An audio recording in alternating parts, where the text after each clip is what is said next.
Topic जो है वो इस वाले से मौलाना फजल रहमान के हवाले से, जो आप लोगों को सब ज़ेर बहस थी, मौलाना फजल रहमान आए हैं, क्या ये करवाया गया है, किया गया है, या ये हीट ऑफ द मोमेंट था कि ये दोबारा सियासत में इन होने का तरीका था, या क्या चीज़ें, ये सारी चीज़ें आज हम डिटेल में बात करेंगे। मौलाना फजल रहमान के बयान पर मुल्क भर में हंगामा, क्या ये शोहदा की तौहीन थी या सियासी बयान? आइन, कानून और सियासत का मुकम्मल जो तज्जिया है वो इस हवाले से क्या कहता है, इस हवाले से मैं बात करूंगी। पाकिस्तान की सियासत आईनी बहस, मज़ीद मौक़िफ़ और कौमी जज्बात और चारों को एक साथ जोड़ता है। गुज़श्ता चंद दिनों से एक बयान पूरे मुल्क में ज़ेर बहस है। सवाल सिर्फ एक बयान का नहीं बल्कि उसके अल्फाज का है, उसके मफहूम और उसके असरात का है। जैसे कि मैंने आपको पहले भी बोला है, क्या वाकई मौलाना फजल रहमान के बयान से शोहदा की तौहीन हुई है? क्या उनकी तनकीद सिर्फ फौज की मुबैना सियासी किरदार पर थी?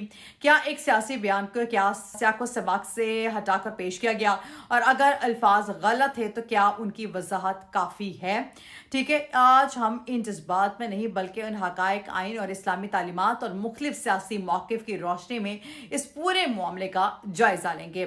सबसे पहले मामला है क्या? हालिया खिताब में मौलाना फजल रहमान ने कहा था कि फौजी अपनी जिम्मेदारी अदा करने के लिए तनख्वाह लेते हैं और इन तनख्वाहें और उनकी जो तनख्वाहें अवाम के टैक्स से अदा की जाती हैं। उनके बयान के बाद ये तासुर पैदा हुआ कि गोया शोहदा की कुर्बानी को मामूली करार दिया जा रहा है, और इसी बयान के बाद मुख्तलिफ सियासी जमातों ने शदीद रद्दअमल दिया। सोशल मीडिया पर सख्त तनकीद शुरू हो गई, कानूनी कार्रवाइयों की खबरें सामने आई, टीवी चैनल पर मुसलसल बहस शुरू होती रही और कई लोगों ने इस पे प्रोग्राम्स भी किए। ठीक है, असल तनाज़ा कहाँ से शुरू हुआ? यहाँ दो अलग अलग मौक़िफ़ सामने। पहला मौक़िफ़ ये है कि शहादत एक अजीम मर्तबा है जिसमें दुनिया की कोई तनख्वाह, कोई मुलाजमत या कोई मुआवजा मुतबादिल नहीं हो सकता है।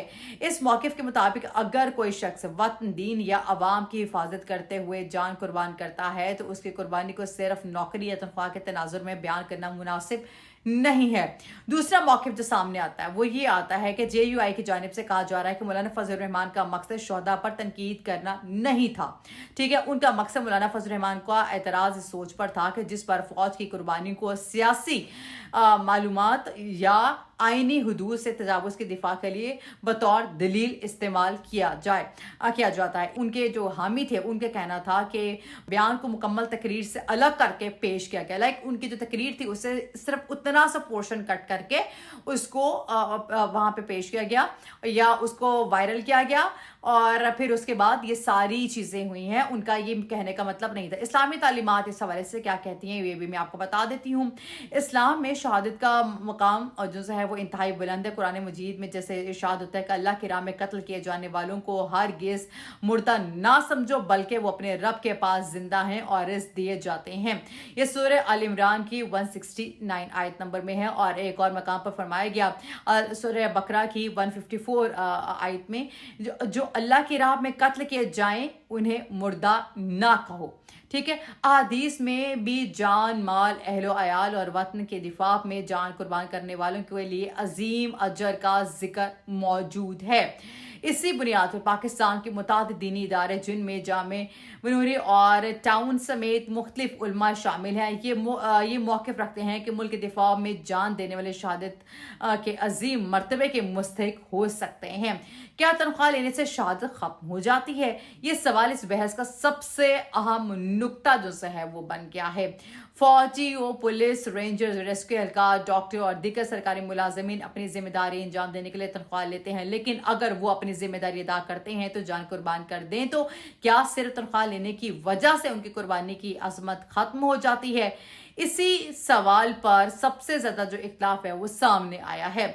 सियासी जो तनकीद है वो ये सामने आ रही है। ये भी हकीकत है कि पाकिस्तान में फौज की सियासी किरदार पर कई दहाइयों से बहस होती रही है। तकरीबन हर बड़ी सियासी जमात किसी न किसी मरहले पर एस्टैब्लिशमेंट पर सियासी मुदाखलत का इल्ज़ाम लगाती रही है। इसलिए फौज की सियासी जो किरदार पर तनकीद एक अलग सियासी बहस है, लेकिन शोहदा का एहतराम एक अलग कौमी और मजहबी मौजू है। यही वजह है कि बहुत से मुबस्सिरीन का कहना है कि दोनों मौजूआत को अलग रखना चाहिए। कानूनी पहलू अगर देखा जाए तो पाकिस्तान में रियासती इदारों के खिलाफ बयानात बाज हालात में कानूनी कार्रवाई का बायस बन सकते हैं। अगर किसी बयान को कौमी सलामती, अवामी इश्तियाल या नफरत अंगेजी के जुमरे में समझा जाए तो मुतल्लिका कवानीन के तहत कार्रवाई मुमकिन होती है। अलबत्ता ये फैसला अदालतें शवाहिद और मुकम्मल सियाको सबाक को देख कर करती हैं कि صرف ایک مختصر کلپ کی بنیاد پر جو سے ہے یہ سب کچھ کرنا کیا جائز ہے؟ کیا یہ اس کا بیسیکلی کانٹینٹ کیا تھا؟ میں ان ادر ورڈز آپ کو بتاؤں. ایک اور سوال بھی یہاں پہ اٹھتا ہے کہ جو بحث میں کے دوران کے میزبان نے مولانا فضل الرحمان کی ماضی کی سیاست کا بھی حوالہ دیا. سوال اٹھایا گیا کہ اگر ایک اسٹیبلشمنٹ پر شدید تنقید کی جا رہی ہے تو ماضی میں جنرل پرویز مشرف کے دور میں بننے والی سیاسی صورتحال میں JUI اور MMA نے کیوں حصہ لیا؟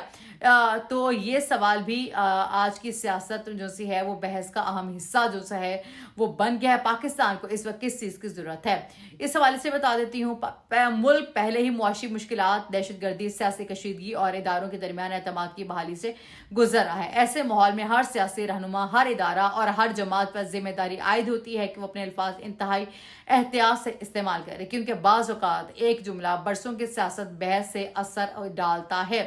میرا جو تجربہ ہے وہ اس لحاظ سے کہتا ہے کہ اگر اس معاملے کے جذبات سے ہٹ کر دیکھا جائے تو 3 حقیقتیں سامنے آتی ہیں. پہلی حقیقت یہ ہے کہ شہداء کا احترام پاکستان کے تقریباً ہر طبقے میں متفقہ قومی قدر ہے، اور دوسری حقیقت یہ ہے کہ فوج کی سیاسی کردار اور اختلاف رائے جمہوری نظام میں ممکن ہے اور اس پر بحث کی جا سکتی ہے. تیسری حقیقت یہ ہے کہ عوامی شخصیات کے الفاظ انتہائی اہم ہوتے ہیں کیونکہ ان کے ایک جملے سے مختلف معنی اخذ کیے جا سکتے ہیں. اس لیے سیاسی اختلافات اپنی جگہ، لیکن قوم جو سے ہے وہ قومی حساس جو معاملات میں زبان کا جو انتخاب ہے ہمیشہ غیر معمولی اختیار کا جو تقاضا وہ کرتا ہے. یہ معاملہ صرف تقریباً ایک سیاسی جماعت کا نہیں بلکہ ایک اس بات کا امتحان بھی ہے کہ پاکستان میں سیاسی اختلاف اور قومی احترام کے درمیان توازن کیسے قائم رکھا جائے. اختلاف رائے جمہوریت کا حسن ہے، لیکن شہداء کی قربانیوں کا احترام بھی قومی وحدت کا بنیادی ستون ہے. اب فیصلہ عوام پر چھوڑتے ہیں. آپ کی رائے کیا مولانا فضل الرحمان کے الفاظ کے سیاق و سباق سے ہٹ کر پیش کیا گیا؟ کیا واقعی الفاظ کا انتخاب ایسا تھا جس سے غیر ضروری تنازع پیدا ہوا؟ اپنی رائے جو مجھے کامنٹ سیکشن میں ضرور بتائے گا. اگر آپ چاہتے ہیں کہ ایسے ہی ہو یا کوئی بھی ایسی چیز ہو تو مجھے ضرور بتائیے گا.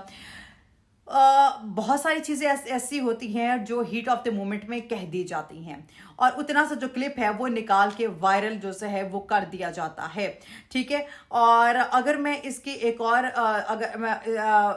اگر میں بتاؤں کہ اس کا جو سا ہے وہ ایک اور بیان کے حوالے سے میں اگر بتاؤں کہ اپوزیشن حامیوں کے موقف کے حوالے سے اگر میں آپ کو بتاتی چلوں تو مولانا فضل الرحمان کے حامیوں کا کہنا ہے کہ ان کے بیان کا مطلب توڑ مروڑ کر پیش کیا گیا. ان کا مقصد شہداء کی توہین نہیں تھا بلکہ وہ ریاستی پالیسی اور دہشت گردی سے مختلف واضح تر بحث کر رہے تھے. یہ ڈان.com کی جانب سے کہا گیا ہے. میں یہ اپنے ٹیم کو کہوں گی کہ یہ جو ہے نا یہ اسکرین شاٹ بھی ساتھ لگا دیں. ٹھیک ہے. دوسری طرف ناقدین کا موقف ہے کہ الفاظ کا انتخاب ایسا تھا کہ جس سے غلط تاثر پیدا ہوا اور اس سے عوامی جذبات کو متاثر ہے. دونوں نقطۂ نظر سیاسی بحث کا حصہ ہیں اور ان کا جانچ جو ہے وہ ناظرین خود بھی کر سکتے ہیں. ٹھیک ہے. اب یہ والی ساری چیزیں آ رہی ہیں. قانونی کارروائیاں اس حوالے سے کیا آ رہی ہیں؟ اس معاملے کے بعد مختلف عدالتوں میں درخواستیں دائر کی گئیں. لاہور کے سیشن عدالت میں درخواست دائر کی گئی جس میں قومی سائبر کرائم تحقیقاتی ادارے NCCIA کو مقدمہ درج کرانے کی درخواست پر جواب دینے کا نوٹس جاری کیا گیا. اسی طرح گجرانوالہ میں بھی درخواست دائر ہوئی جس پر عدالت نے پولیس اور مولانا فضل الرحمان سے جواب طلب کیا ہے. ٹھیک ہے. دی نیوز کے مطابق یہ بتایا جا رہا ہے. ٹھیک ہے. یہ والا بھی میں اسکرین شاٹ جو ہے اپنی ٹیم کو کہوں گی کہ وہ لگا دیں. بات یہ ہے کہ جو پنجاب اسمبلی کا جو موقف ہے وہ بھی جو ڈان نیوز کی طرف سے جو اب بتایا جا رہا ہے وہ یہ کہا جا رہا ہے پنجاب اسمبلی کے اسپیکر جو ملک محمد احمد خان نے مطالبہ کیا کہ مولانا فضل الرحمان اپنے بیان پر معذرت کریں. ان کا کہنا تھا کہ اختلاف رائے جمہوریت کا حصہ ہے لیکن شہداء کی قربانیوں پر کوئی سمجھوتا نہیں کیا جا سکتا. انہوں نے یہ تجویز دی ہے کہ سینٹ کی کمیٹی اس معاملے کا جائزہ لے. ٹھیک ہے. یہ والی جو چیزیں ہیں یہ ابھی تک سامنے آ رہی ہیں. تو انشاءاللہ نیکسٹ ویڈیو کے ساتھ پھر حاضر ہوں گے. ٹل دین ٹیک کیئر. اللہ حافظ.